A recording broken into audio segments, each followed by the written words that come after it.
Okay, so I was telling Jim my story 3 weeks ago, November 10, my event. The reason why I was telling him that is I also share with a lot of people, people I actually know on an intimate level, but I just decided to open up now, which is just a little over 2 years ago. I was involved in a domestic violence relationship, so I had to escape. And I was with my 2 children. One of them was under 1 year old, 10 months, and the other one was 7. That's the thing for a bit. And I didn't have any money. I was actually below 0 in my bank account, living out of line of credit. And I had to live in a shelter for 3 months. And before I had to go in the shelter, actually, I kept on asking people, can I crash at your place? I mean, I have 2 kids, and I can live in a shelter, and I have to live with you, or you, or you. Like, somebody has to open the door, and nobody opened the door to me. Everybody was like, my place is too small. I don't think you're going to like my place. My place is this, my place is that, all these excuses. And looking back at the situation, though, that was the best thing that ever happened to me, because I had to live in a shelter for 3 months. I had to experience, I had to hit that wall, but also it gave me, looking at my kids, it gave me, I guess, the strength to say, do I want them to see their mother always feel like, oh, can you give me this, can you give me this, can you give me this? I have to make things happen for myself if I want them to get, things done for themselves.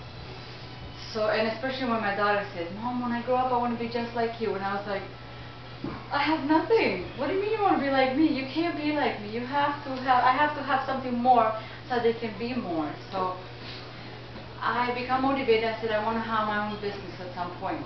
I got a job, whatever I got, so I can get some money. I got out of the shelter, I have my place. It's a rental, but that's okay. And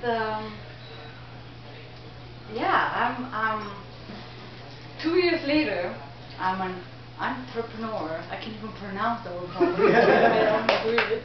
I'm doing certain things that I'm planning on doing, but one of them, I also work with Barney, and it gave me an opportunity to meet people that I would have never met, because I felt that, again, if I don't get out of my comfort zone and do things that I don't normally do, I will never get to do things that I would normally want to do, but I will never get a chance to. So I have a lot of people that I want to thank for. Some of them are not even here in the room.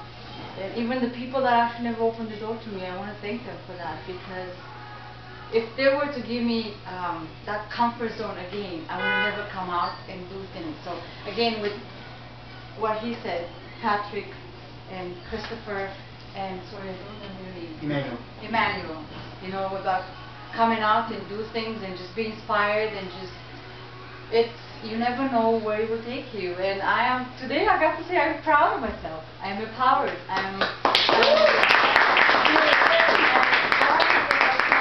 Bonnie is one of my great backup sisters. Not necessarily back, but she's like one of my. I got her back. I got her back. And I have Stephanie that has supported me. I put together some networking events. She was always there, and I was like, oh, how are you there? It's so awesome that these people actually believe in me, that I do this. That I met Diane at the same time that I met Jim, and here I am today. It's like, you'd have never known. I would have never been here if I would have never got out of that comfort zone. So, what Jim said, I encourage you, get out of your comfort zone, do things that you normally would not do, and you never know where it will take you. Be really far. So thank you. Say your name. Say your name. Doina. From? Doina Infinite Solutions. Thank you guys.